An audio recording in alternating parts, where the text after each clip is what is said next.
Hello, dear students. Hello, વિદ્યાર્થી મિત્રો. Hi, everyone, and welcomes you to my video tutorial where you can learn the easiest way of physics.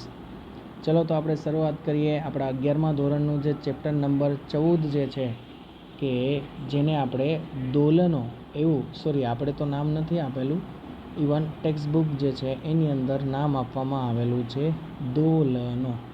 હવે નામ પરથી જ જે છે એ નોર્મલી તમને લોકોને આઈડિયા આવી જ ગયેલો હશે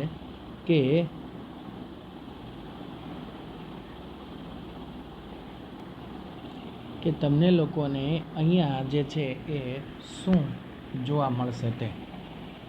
ઓકે, ચલો તો સમય જે છે એનો સદુપયોગ કરીએ અને શરૂઆત કરીએ. તો દોલનો જે છે એમાં ખરેખર આપણે નોર્મલી જો બેઝિક જોવા જઈએ તો આપણે આપણા રોજિંદી જીવનની વસ્તુઓમાં ઉદાહરણોની અંદર ઘણા બધા એવા કોન્સેપ્ટ જે છે એ જોયેલા છે કે જે ખુદ પોતે દોલનો કરે છે. હવે એ જે દોલનો જે છે એ બે પ્રકારના દોલનો હોઈ શકે. એક તો આગળ પાછળ અને બીજું જે છે એ ઉપર નીચે પ્રકારના દોલનો હોઈ શકે છે.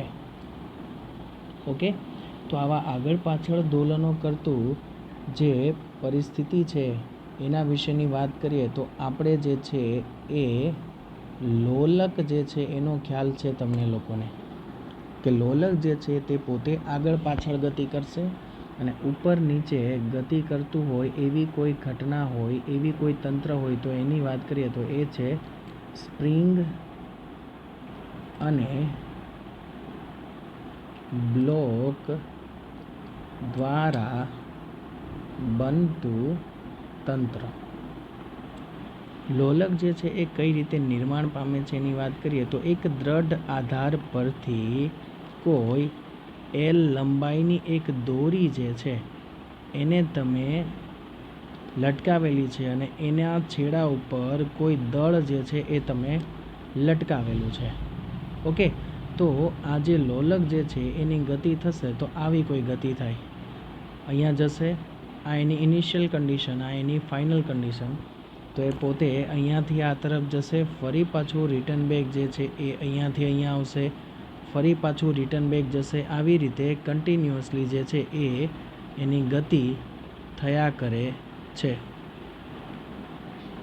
તો આ જે છે એ લોલકની ગતિ જે આગળ પાછળ પ્રકારની ગતિ થયા કરે છે. અને સ્પ્રિંગ અને બ્લોક દ્વારા બનતા તંત્રની જો વાત કરીએ તો કોઈ એક સ્પ્રિંગ છે કે જેને આપણે શિરોલંબ રીતે ગોઠવેલી છે અને એ સ્પ્રિંગનો એક છેડો દ્રઢ આધાર સાથે ફિક્સ કરી દેવામાં આવેલો છે અને બીજા છેડા પર એમ દળનો કોઈ બ્લોક જે છે એ મૂકી દેવામાં આવેલો છે. હવે આ એમ દળનો જે બ્લોક છે એની ગતિ જે છે એ ઉપર નીચે પ્રકારની આવી કોઈ ગતિ થશે. અહીંયા નીચે બી જઈ શકે, તે ઉપર બી જઈ શકે. મીન્સ કે આવા પ્રકારની ગતિઓ જે છે એ થશે કે જેને આપણે નોર્મલી શું કહીએ છીએ, દોલનો, એવું નામ આપણે આપેલું છે. ઓકે, તો આ પ્રકરણ જે છે એની અંદર આપણે સરળ આવર્ત ગતિ, દોલિત ગતિ, અવમંદિત ગતિ, પ્રણોદિત ગતિ, એ બધી જ ગતિઓ વિશેનો ખ્યાલ લાવવાનો છે.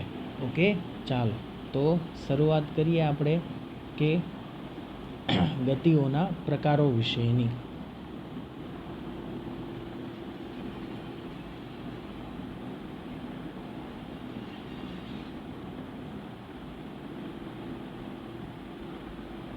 તો ગતિના પ્રકારો વિશેની વાત કરીએ તો એની અંદર ફર્સ્ટ જે પ્રકાર છે એના વિશેની આપણે વાત કરવાની છીએ, જે ગતિને કહેવામાં આવે છે સમયાંતરે થતી ગતિ. સમયાંતરે થતી ગતિ, જેને ઇંગ્લિશની અંદર તમે કહો તો એને કહેવાય પીરિયોડિક મોશન. ઓકે, તો સમયાંતરે થતી ગતિ, કેવા પ્રકારની ગતિ જે છે એને સમયાંતરે થતી ગતિ એવું આપણે નામ આપીશું. તો ચર્ચા કરીએ કે જે ગતિ નિશ્ચિત સમયાંતરે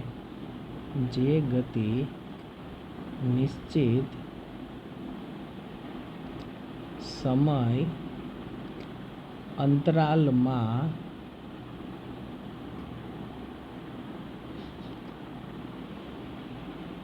પુનરાવર્તન પામે તેવી ગતિ ને આવર્ત ગતિ કહેવાય.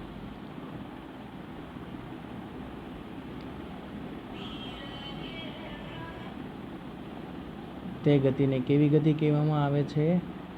આવર્ત ગતિ. અને આ જે નિશ્ચિત આપણો જે સમય અંતરાલ છે ને દીકરાઓ, તે નિશ્ચિત સમય અંતરાલને આવર્તકાળ કહેવામાં આવે છે. નિશ્ચિત સમય અંતરાલ એટલે કે આવર્તકાળ. ઓકે, તો આવર્ત ગતિ વિશેની ચર્ચા કરીએ તો ગ્રહો અને ઉદાહરણો વિશેની વાત કરીએ તો બહુ બેઝિક ઉદાહરણો છે અને બહુ સામાન્ય ઉદાહરણો છે કે જે તમે લોકો ઓલરેડી ભણેલા છો એટલે તમને લોકોને સમજવામાં બી સરળ રહેશે. ઉદાહરણ તરીકે જો આપણે વાત કરીએ તો છે કે ગ્રહોની આસપાસ થતી જે સૂર્યની આસપાસ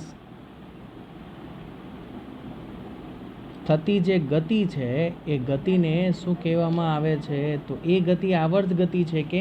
કેમ કે દરેક ગ્રહ સૂર્યની આસપાસ નિશ્ચિત સમય અંતરમાં પોતાનું એક પરિભ્રમણ જે છે એ પૂરું કરે છે.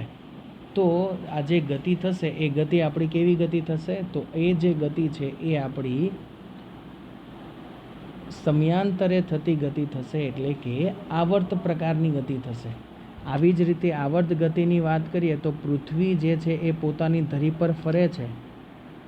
પૃથ્વીનું ધરી ભ્રમણ જે છે એ પણ આવર્ત ગતિ છે. કેમ કે દરેક 24 કલાક પછી પૃથ્વીનું એક આવર્તન જે છે, એક ધરી ભ્રમણ જે છે એ પૂરું થાય છે. અને જો એક્ઝેક્ટ વેલ્યુની વાત કરીએ તો 23.56 કલાકમાં, એટલે કે 23 કલાકને 56 મિનિટમાં પૃથ્વી પોતાનું એક ધરી ભ્રમણ પોતાની ધરીની આસપાસ પૂરું કરે છે. ઓકે, હા ચલો હજુ એક ઉદાહરણ મસ્ત મજાનું યાદ આવી ગયું. હેલીનો ધૂમકેતુ વિશે જ્યારે તમે ભણેલા હતા ત્યારે ત્યાં તમે એવી ચર્ચા કરેલી હતી કે હેલીનો ધૂમકેતુ જે છે એનો આવર્તકાળ 76 વર્ષનો છે. છેલ્લે તે 1982ની અંદર લગભગ દેખાયો, 82 કે 86ની અંદર દેખાયો હતો. હવે પછી એ 76 વર્ષ પછી જે છે એ આપણને દેખાશે. તો આ જે ગતિઓ થઈ આ બધી કેવા પ્રકારની ગતિઓ કહેવાય? તો આ બધી જ જે ગતિઓ છે એ સમયાંતરે થતી ગતિ અથવા તો આવર્ત ગતિ જે છે એ કહેવામાં આવે છે. ઓકે, ચલો આને હજુ પણ એક નોર્મલ, આમ તો હવે આટલી બધી આપણે બહુ ડીપમાં જવાની જરૂર નથી. ચલો તો હવે આપણે વાત કરીએ કે બીજા કેવા પ્રકારની ગતિઓ જે છે એ હોઈ શકે છે. તો બીજા પ્રકારની ગતિ જે છે એની વાત કરીએ તો એને આપણે નામ આપીએ કંપન ગતિ. કંપન એટલે કે વાઇબ્રેશન. તો વાઇબ્રેશનની અંદર દોલનો અને કંપન એમ બે જુદા જુદા કોન્સેપ્ટ જે છે એ દીકરાઓ અહીંયા આપણે ભણવાના છે. હવે ઘણા સ્ટુડન્ટને એવું માઇન્ડમાં આવે કે સર આ દોલનો અને કંપન એ બંનેમાં ફરક શું છે? ચાલો જોઈએ. અહીંયા તમે જોશો એટલે ક્લિયરલી આઈડિયા આવી જશે. વિચારો, આપણી પાસે લોલક છે. લોલક એટલે જે આપણે નોર્મલી સાદી જે આપણી ઘડિયાળો હોય એ ઘડિયાળની અંદર લોલક આવે છે. હવે તો નથી આવતા. જે પહેલાં જૂની પુરાની ઘડિયાળો આવતી હતી એ ઘડિયાળોની અંદર લોલક જે છે એ આવતું હતું. હવે જે લોલક શું કરે તો ઓકે ચલો અહીંયા હું ખાલી જસ્ટ નોર્મલી બતાવી દઉં. ફરી પાછું આપણે ઉપર દોરેલું હતું એના જેવું જ છે. આ જે છે એને સમજી લો કે આ એક શું છે લોલક છે. હવે લોલક શું કરશે, આ એ જે છે એ લોલકનું મધ્યમાન સ્થાન થાય. ઓકે, આ જે સ્થાન છે તે લોલકનું કયું સ્થાન થશે, મધ્યમાન સ્થાન. અથવા તો આ જે મધ્યમાન સ્થાન છે એને જ આપણે બીજું કહી શકીએ છીએ આપણું સંદર્ભ બિંદુ.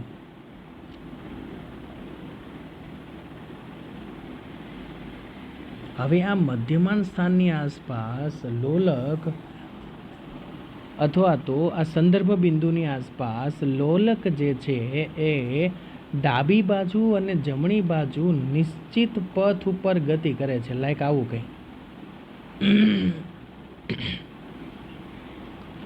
અહીંયા સુધી એ લોલક જે છે એ સપોઝ કે જાય છે, ત્યાંથી ફરી પાછું રિટર્ન બેક આવશે અહીંયા સુધી, ફરી પાછું અહીંયાથી રિટર્ન જશે આ તરફ, અહીંયાથી આમ આવશે, ફરી પાછું અહીંયાથી આ તરફ આમ આગળ જશે. એટલે કે ડાબી બાજુ જમણી બાજુ, ડાબી બાજુ જમણી બાજુ કન્ટિન્યુઅસલી જે છે એ ગતિ કર્યા કરશે. અને કેવા પ્રકારની ગતિ કરે તો એ સતત આવર્ત ગતિ કરશે. મધ્યમાન સ્થાનની આસપાસ કેવી ગતિ કરે છે તો એ પોતે સતત આવર્ત ગતિ કરે. હવે ખરેખર ગતિ જે છે એ આવર્ત ગતિના બે પ્રકાર છે, સતત આવર્ત ગતિ અને અસતત આવર્ત ગતિ. તો સતત આવર્ત ગતિ કોને કહેવાય, તો જે ગતિ દરમિયાન ઉર્જાનો જે ફેરફાર છે, ગતિ ઉર્જામાં થતો ઘટાડો બહુ નોર્મલ રહેતો હોય, બહુ ઓછો રહેતો હોય તો એવી ગતિને સતત આવર્ત ગતિ કહેવાય. અને જેમાં વધારે રહેતો હોય અવરોધ જે છે એને અસતત આવર્ત ગતિ કહેવાય. સેમ વસ્તુ તમે આ જ વસ્તુ તમે સ્પ્રિંગના દોલનો માટે પણ લખી શકો છો કે સ્પ્રિંગ જે છે એની નીચે કોઈ આપણે દળ લટકાવેલું હોય છે. હવે લગાવેલા દળ જે છે એને તમે થોડું ખેંચીને તમે છોડી દેશો એટલે એ શું કરશે, એનું જે મધ્યમાન બિંદુ હશે તે મધ્યમાન બિંદુની આસપાસ તે પોતે ઉપર નીચેની દિશામાં સરળ આવર્ત ગતિ કરશે. ઓકે, હજુ પણ સરળ આવર્ત ગતિ જે છે એના આપણે વાત કરીએ તો હજુ આપણે દર્શાવી શકીએ. તમારી પાસે ધારો કે કોઈ એક બાઉલ છે, સમજી લો આ જે છે એ કોઈ આપણી પાસે એક બાઉલ છે. હવે બાઉલની અંદર આપણે જે છે એ કોઈ એક લખોટી જે છે એ અહીંયા મૂકેલી છે, સમજી લો આ જે છે એ આપણે કોઈ લખોટી મૂકેલી હતી તે છે. હવે એ લખોટીને હું અહીંયા લઈ જાઉં છું. હવે જેવો હું એને અહીંયાથી મૂકીશ એટલે એ લખોટી અહીંયાથી ધીમે ધીમે ધીમે ધીમે શું કરશે, નીચે આવશે અને અહીંયાથી ઉપર જવાની ટ્રાય કરશે, અહીંયા સુધી જશે. ફરી પાછી શું થશે કે ફરી પાછી એ પોતે અહીંયાથી નીચે આવશે મધ્યમાન સ્થાનથી, ફરી પાછી અહીંયા સુધી પહોંચવાની ટ્રાય કરશે, ફરી પાછી ત્યાંથી રિટર્ન બેક આવશે. તો કન્ટિન્યુઅસલી જે છે એ શું કર્યા કરશે, ગતિ જે છે એ કર્યા કરશે. હવે એક વસ્તુ તમે અહીંયા નિહાળી શકો છો કે જોઈ શકો છો કે અહીંયા જે થતી ગતિ છે ને એ બંને ગતિ તમે જોઈ શકો છો કે કોઈ એક મધ્યમાન બિંદુની આસપાસ થાય છે. આ જે છે એ આપણું કયું સ્થાન હતું, મધ્યમાન સ્થાન. તો આ જે ગતિઓ થાય છે તે ગતિઓ ક્યાં થાય છે કે કોઈ પણ મધ્યમાન બિંદુની આજુબાજુમાં છે એ નિશ્ચિત સમયાંતરે ગતિ થાય છે. ઓકે, તો આવી જે ગતિ છે આવી જ ગતિને કહેવામાં આવે છે દોલિત ગતિ. તો દોલિત ગતિ જે છે એની વ્યાખ્યાની વાત કરીએ તો નિશ્ચિત બિંદુની આસપાસ નિશ્ચિત બિંદુની આસપાસ નિશ્ચિત સમયાંતરે નિશ્ચિત સમય અંતરે થતી આવર્ત ગતિને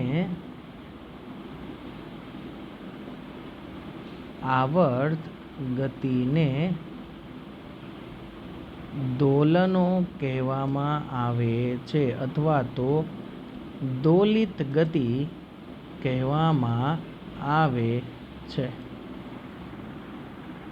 ઓકે, તો આજે વાત થઈ ગઈ દીકરાઓ દોલિત ગતિ વિશેની વાત થઈ ગઈ. ચલો, તો હવે જોઈએ કે સર આવર્ત ગતિ અને દોલિત ગતિ વચ્ચે મુખ્ય તફાવત છે, તે તફાવત શું છે?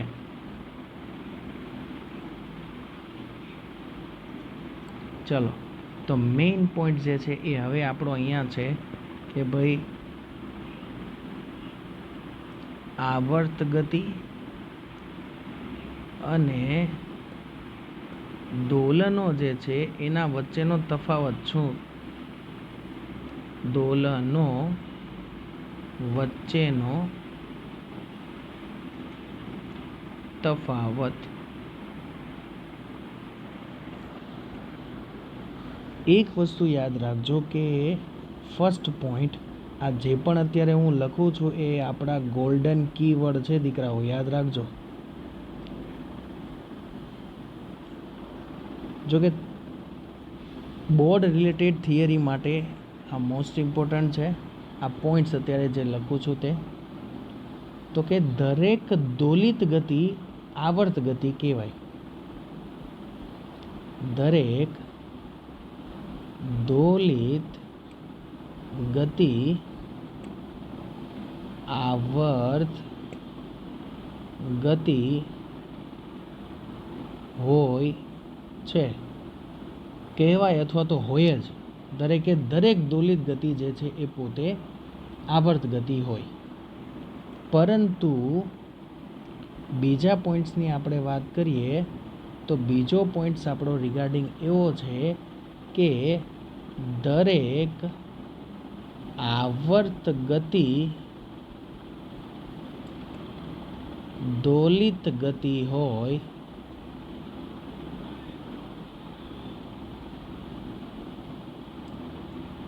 તે જરૂરી નથી.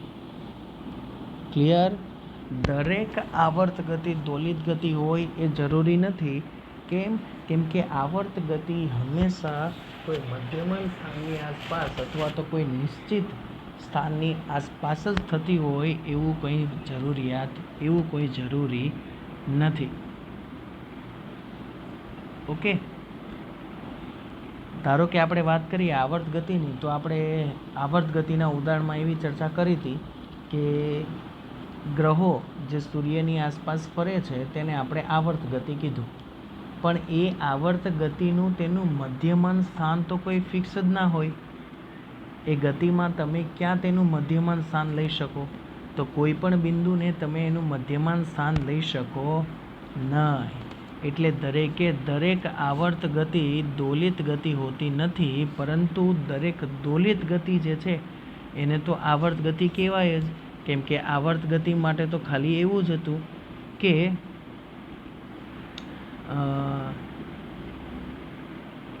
શું કહેવાય, હા, આવર્ત ગતિ માટે તો જસ્ટ ખાલી એવું જ હતું કે નિશ્ચિત સમયાંતરમાં શું થવી જોઈએ? એ ગતિ થવી જોઈએ, રિટર્ન થવી જોઈએ. તો બસ એ જે છે એને જ આપણે શું કીધેલું હતું? આવર્ત ગતિ. ત્યારે દોલનોમાં શું હતું કે નિશ્ચિત સમયાંતરે બદલાવવું જોઈએ, સાથે સાથે દોલનો એટલે કે નિશ્ચિત સમયાંતરે અને નિશ્ચિત બિંદુની આસપાસ ગતિ થવી જોઈએ. ઓકે,